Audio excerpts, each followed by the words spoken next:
So Jamaica's Reggae Boyz go into CONCACAF Gold Cup semi-final number 6 against Mexico. And the truth be told, Jamaica is arguably and potentially the best team in this tournament and should be going all out to win it.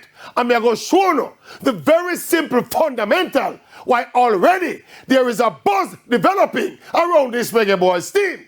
Now for this Gold Cup tournament, minus centre half Ethan Pinnock, this is basically Jamaica's strongest possible squad.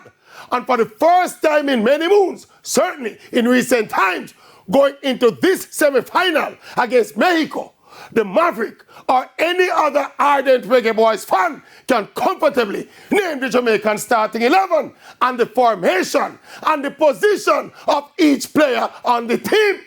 Well, last, we can do that with a Jamaican team. Simple and basic continuity and the kind of consistency in team selection we've been begging for decades.